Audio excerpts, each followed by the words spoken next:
Amados hermanos en Cristo y estimado público, cuando se crían niños menores de 2 o 3 años de edad, se debe tener especial cuidado que no se lastimen tocando o comiendo alguna cosa peligrosa que hay en casa. Por ejemplo, supongamos que tiene insecticida o veneno. Aun cuando los padres les digan a sus hijos que no deben beber eso, ellos podrían no entenderlo. Por eso, los padres esconderán todo aquello que pueda ser de riesgo o peligroso para los niños. Para empezar, quitarán todas las sustancias dañinas para que sus hijos no corran peligro. Creo que todos ustedes harían lo mismo. ¿Cuántos dicen amén? Sin embargo, en la Biblia hay un pasaje bastante singular. Es el que nos narra del árbol de la ciencia del bien y del mal. Dios creó al hombre a su propia imagen por amor. Puso a Adán para que viviera en el huerto del Edén. No obstante, plantó también ahí el árbol de la ciencia del bien y del mal, y le dijo a Adán que si comía del fruto de ese árbol, con toda seguridad iba a morir. A pesar de la advertencia, Adán comió del fruto de ese árbol y pecó. Por ello, tanto él como todos sus descendientes cayeron de la gracia de Dios y tuvieron que asumir el castigo o la paga del pecado, que es la muerte. Tal vez se pregunte, ¿por qué Dios plantó ese árbol en el huerto del Edén, que era de hecho un peligro para Adán? ¿Acaso no sabía que Adán iba a comer de ese fruto? Y si Dios no lo sabía, eso quiere decir que hay algo que Dios no sabe ni conoce y que por lo tanto no es omnisciente. Y si aceptamos que el Todopoderoso Dios puso ese árbol ahí, sabiendo y conociendo todo lo que iba a suceder, ¿significa eso que no amaba a Adán? Claro que no. Dios lo sabía todo y además amaba mucho a Adán. Precisamente por eso puso el árbol de la ciencia del bien y del mal en el huerto. Esta es la prédica número 5 del mensaje de la cruz, y hoy les compartiré la providencia de Dios al plantar el árbol de la ciencia del bien y del mal en el jardín del Edén. Espero que a través de este mensaje puedan entender la providencia y el amor de Dios encerrados en el árbol de la ciencia del bien y del mal. Oro en el nombre del Señor para que al comprender esta providencia puedan llegar a ser verdaderos hijos de Dios que lo amen de todo corazón y así sean amados por este Dios lleno de misericordia y de compasión. Querido público, cuando Dios formó a Adán del polvo de la tierra, si bien su físico y apariencia eran la de un adulto desarrollado, su mente y conocimiento era la de un bebé recién nacido. Era como una flamante y nueva computadora de última generación que no tiene todavía ningún dato ingresado en su memoria. A partir de entonces, Adán comenzó a recibir directamente de Dios, poco a poco, todo tipo de conocimiento. Aprendió acerca de Dios, del reino espiritual, de la verdad, de la benignidad y bondad, de la luz y de muchas otras cosas espirituales, incluyendo el conocimiento necesario para señorear sobre todas las cosas. Después que Adán obtuvo el suficiente conocimiento, finalmente estuvo capacitado para gobernar sobre todas las cosas como Señor de toda la creación. Génesis capítulo 2, versículo 19 señala: Jehová Dios formó, pues, de la tierra toda bestia del campo y toda ave de los cielos, y las trajo a Adán para que viese cómo las había de llamar. Y todo lo que Adán llamó a los animales vivientes, ese es su nombre. Hermanos, hoy en día incluso el más estudioso y dedicado erudito no tendría la capacidad para saber los nombres y las características de todas las aves de la tierra. Pero Adán sabía las características no solo de todas las aves, sino también de todos los animales, y así pudo ponerles a todos ellos el nombre apropiado. Con esta asombrosa clase de conocimiento y sabiduría, Adán y Eva comenzaron a multiplicarse, procreando hijos. Génesis capítulo 1, versículo 28 cita al respecto: y los bendijo Dios y les dijo: fructificad y multiplicaos, llenad la tierra y sojuzgadla, y señoread en los peces del mar, en las aves de los cielos y en todas las bestias que se mueven sobre la tierra. Como está escrito, Adán y Eva se multiplicaron y tuvieron muchos hijos. El hecho que tuvieran una numerosa descendencia en el huerto del Edén se puede confirmar claramente en la Biblia. En la primera parte de Génesis, capítulo 3, versículo 16, se enuncia: multiplicaré, es decir, Dios multiplicará, prosigue la Escritura, en gran manera los dolores en tus. Se refiere a Eva. Finaliza el pasaje. Preñeces, con dolor darás a luz los hijos. Aquí la frase multiplicaré en gran manera nos dice que Eva ya había tenido anteriormente algún dolor al dar a luz. Para que una criatura nazca, la pelvis tiene que dilatarse, por lo que tiene que haber algún dolor. Sin embargo, antes que Eva pecara, el dolor era menor, pero después Dios dijo que ese dolor aumentaría en gran manera. Por eso, hoy en día, las mujeres sufren bastante al momento del alumbramiento.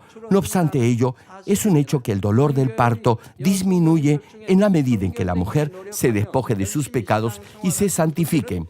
En el caso de las hermanas que pertenecen a esta iglesia y que procuran santificarse y llevar una buena vida cristiana, ellas tienen relativamente un parto mucho más fácil. Hay muchas hermanas que han dado a luz sin dolor alguno. Después que reciben la oración con fe, dan a luz en forma rápida y sin mucho dolor.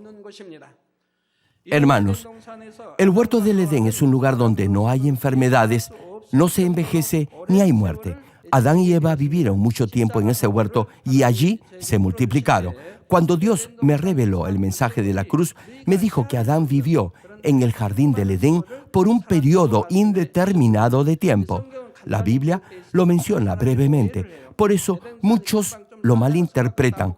Piensan que pasó muy poco tiempo desde que Dios formara a Adán hasta que comiera del fruto del árbol de la ciencia del bien y del mal. Cuando decimos que la historia del cultivo del ser humano es de 6.000 años, no estamos afirmando que estos 6.000 años empezaron desde el momento en que Adán fue creado, sino desde el instante en que fue echado fuera del jardín del Edén a esta tierra. El cultivo de la humanidad se inicia con la caída de Adán, es decir, desde que fue desterrado a este mundo.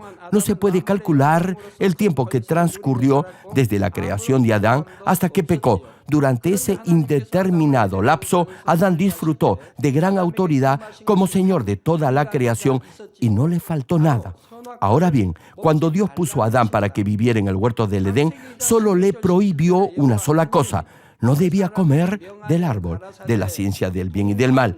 Génesis capítulo 2, versículos 16 y 17 menciona: y mandó Jehová Dios al hombre, diciendo: de todo árbol del huerto podrás comer. Es decir, Adán no requería de permiso alguno para comer de cualquier otro árbol. Continúa la cita: mas del árbol de la ciencia del bien y del mal no comerás, porque el día que de él comieres, ciertamente morirás.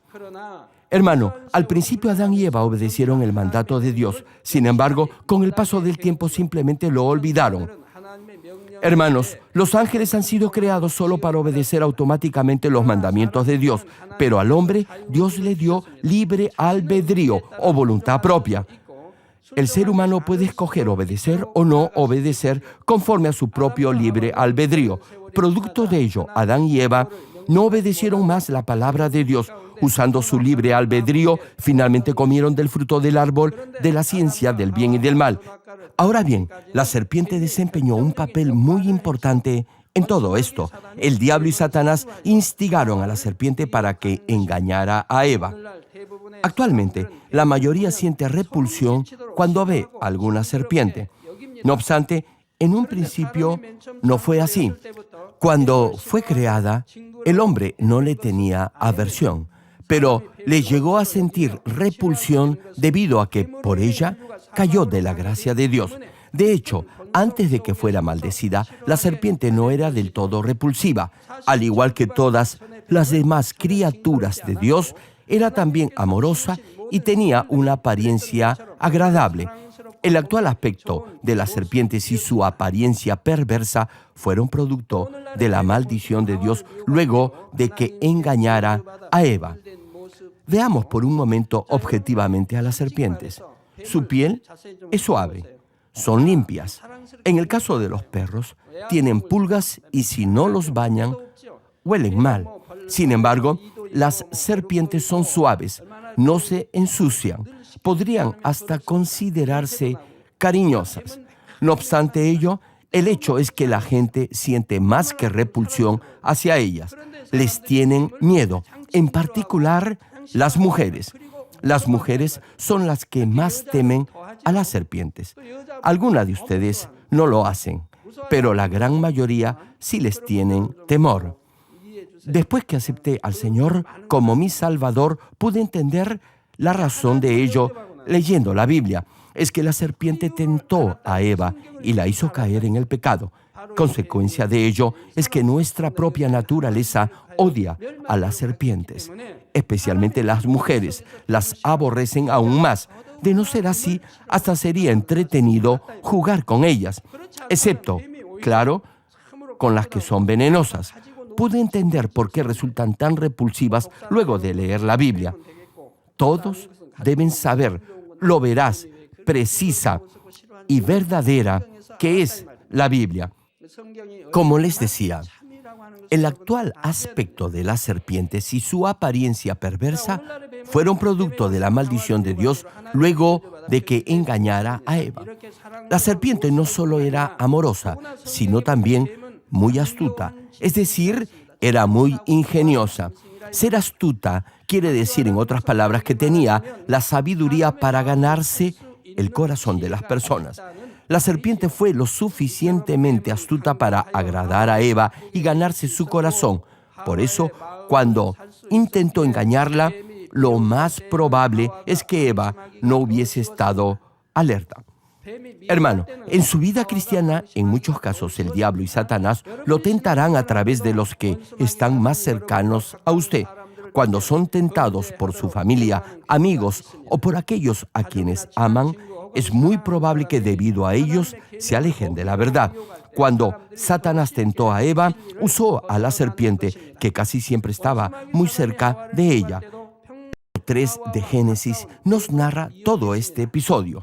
Un día la serpiente le preguntó a la mujer, ¿con qué Dios les ha dicho que no coman de todo árbol del huerto? Estaba tentando a Eva con palabras astutas para que se diera a la curiosidad. Dios nunca dijo que no comieran de todo árbol del huerto. Dios les dijo que podían comer de todo árbol que había en el jardín, incluso del árbol de la vida en el centro del huerto, pero no del árbol de la ciencia del bien y del mal. Sin embargo, la serpiente cambió las palabras que Dios dijo para tentar a Eva. Y la mujer respondió, del fruto de los árboles del huerto podemos comer, pero del fruto del árbol que está en medio del huerto, Dios nos ha dicho que no comamos de él ni lo toquemos, porque de lo contrario podemos morir. En realidad, Dios les había dicho que el día que de él comieran, ciertamente iban a morir. Pero como Eva no recordaba más, la palabra de Dios respondió, porque si comemos de ese fruto, podemos morir. Hay cierta diferencia en la respuesta que Eva dio en relación a la que Dios dijo. ¿Saben cuáles son? Por favor, piensen un poco. A ver, ¿cuáles son? Es fácil darse cuenta. Dios dijo que si comían del fruto del árbol, con toda seguridad iban a morir. Pero Eva solo dijo que si comían del árbol podían morir. Dio una respuesta ambigua, infiriendo que solamente después de comer del árbol podrían saber si iban a morir o no. Si Dios dijo, ciertamente morirán, eso quería decir que con toda seguridad iban a morir. Eva cambió la palabra de Dios. Además, Dios no les había dicho que no debían de comer del fruto del árbol que estaba en medio del huerto, ni que debían tocarlo. No lo hizo. En medio del huerto estaba el árbol de la vida.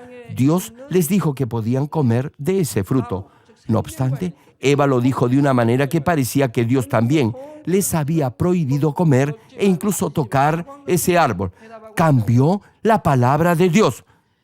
No mencionó él, ciertamente morirán, sino que dejó entrever la posibilidad que podían o no morir si comían del fruto de ese árbol. Hermanos, si no guarda ni graba la palabra de Dios en su mente, sino que la cambia de esta manera en cualquier ocasión, Satanás lo podrá tentar fácilmente. Los mandamientos de Dios no son opcionales, es decir, no son algo que se pueda o no obedecer. Si obedece, vivirá, pero si los desobedece, ciertamente morirá. Por ejemplo, si Dios le manda guardar santo todo el día domingo para el Señor, como cristiano deberá hacerlo. Si solo viene a la iglesia algunos domingos y otros no, de acuerdo a su criterio y forma de pensar, no será salvo. Retomando la prédica, cuando Eva cambió la palabra de Dios, la tentación de la serpiente pudo entrar por esa fisura que ella dejó en su mente. La serpiente dijo a la mujer: no morirán, sino que Dios sabe que el día que coman de él, abrirán sus ojos y serán como Dios, sabiendo el bien y el mal. Hermano, Eva en realidad no deseaba comer del fruto de ese árbol, ya que Dios se lo había prohibido. Sin embargo, como se dio a la tentación de la serpiente, el deseo de llegar a ser como Dios contaminó su corazón. Por eso, después, cuando miró el árbol, lo vio completamente diferente. Como los deseos de los ojos, los deseos de la carne y la vanagloria o el orgullo de la vida se habían agitado y removido dentro de ella, el fruto ahora le parecía bueno para comer y agradable a los ojos, y además era codiciable para alcanzar sabiduría. Así, Eva desobedeció el mandato de Dios y comió del fruto del árbol y lo dio también a su marido, Adán, el cual también lo comió. Sucede lo mismo con ustedes. Por ejemplo, si quieren guardar santo todo el día domingo para el Señor, no deberían entonces tener deseo alguno de ver televisión.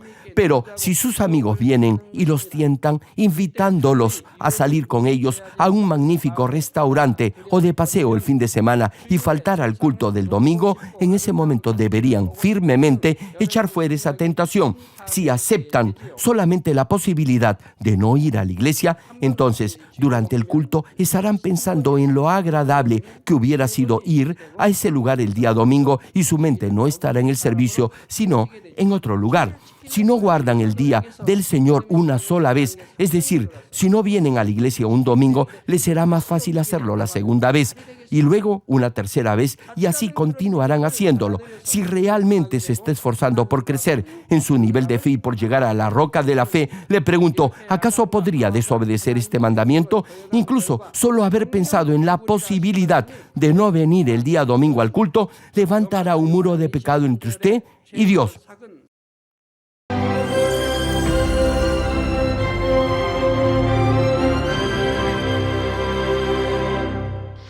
Aleluya, Dios Todopoderoso de amor, pon tu mano sobre todos los hermanos y hermanas y sobre todos los miembros de nuestras iglesias en el mundo entero que están recibiendo con fe esta oración que trasciende el tiempo y el espacio a través del satélite, la televisión, el internet, o que le están escuchando por radio o por cintas de audio en todo el mundo. Pon fe en sus corazones para que puedan creer en ti y se despojen de todo pensamiento negativo y toda duda. Líbralos de toda prueba y aflicción. Quema con el fuego del Espíritu Santo de la cabeza a los pies toda parte enferma, incluyendo toda célula, tejido y nervio, todo órgano interno e intestinos. Que la luz de tu Espíritu venga sobre ellos. En el nombre de Jesucristo, ordeno al diablo y a Satanás, a todo tipo de enfermedad, germen y dolencia, fuera. Quema con el fuego del Espíritu Santo toda enfermedad incurable y toda dolencia crónica. Que toda enfermedad contagiosa, resfriado y fiebre desaparezca. Protégelos de cualquier tipo de microbio, virus y bacteria. Sánalos de todo tipo de cáncer, incluyendo cáncer al estómago, al pulmón, al hígado, cáncer de mama, cáncer al útero, al intestino y toda otra enfermedad como el SIDA, leucemia, apoplejía cerebral, presión arterial alta y baja, enfermedades cardiovasculares y pulmonares, diabetes, enfermedades propias de la mujer, enfermedad a la tiroides y toda clase de inflamación. Quema con el fuego del Espíritu Santo toda polio, derrame cerebral, artritis y hernia, que todo tipo de dolor de espalda, de cabeza y toda clase de neuralgia desaparezca. Líbralos de toda epilepsia, autismo, depresión, neurosis y enfermedades mentales y de toda clase de parálisis. Que los cojos y tullidos se levanten y caminen. Restaura la vista y el oído. Que los ciegos abran sus ojos, los sordos vuelvan a oír y que los mudos empiecen a hablar. Líbralos de todo tipo de accidente. Restaura los huesos rotos. Sana toda quemadura. Líbralos de toda adicción a las drogas. Regenera los nervios, tejidos y células muertas. Revive a los muertos. Bendice a los que no pueden tener hijos. En el nombre del Señor Jesucristo, ordeno al diablo y a Satanás, al príncipe de la potestad del aire y a toda fuerza del mal, ¡fuera! Todo espíritu maligno, inmundo, de engaño, espíritu de mentira, espíritu de división, de tentación y todo otro espíritu de iniquidad, ¡fuera!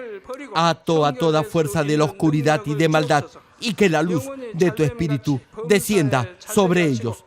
Padre, fortalécelos para clamar en oración y dales poder para desechar todo pecado y llegar a la santidad. Que tengan salud, que sus almas prosperen y que sus familias sean evangelizadas y vengan al Señor. Protégelos de todo tipo de accidente y bendícelos para que tengan una vida de éxito y prosperen todo. Guarda y protege a todos tus hijos y sus hogares, centros de trabajo y negocios con el muro de fuego del Espíritu Santo, con tus huestes celestiales y tus ángeles y con tus ojos que son como llamas de fuego. Da a los estudiantes sabiduría y perseverancia y pone en sus corazones el anhelo de estudiar y progresar. Guarda sus corazones y pensamientos de todo lo mundano y siembra en ellos un ferviente amor por el Señor. Dios, bendice a tus hijos y que todo lo que hagan sea para gloria tuya. Gracias, Padre, por haber escuchado nuestra oración. Toda la gloria sea para ti. He orado en el nombre de nuestro Señor Jesucristo. 아멘.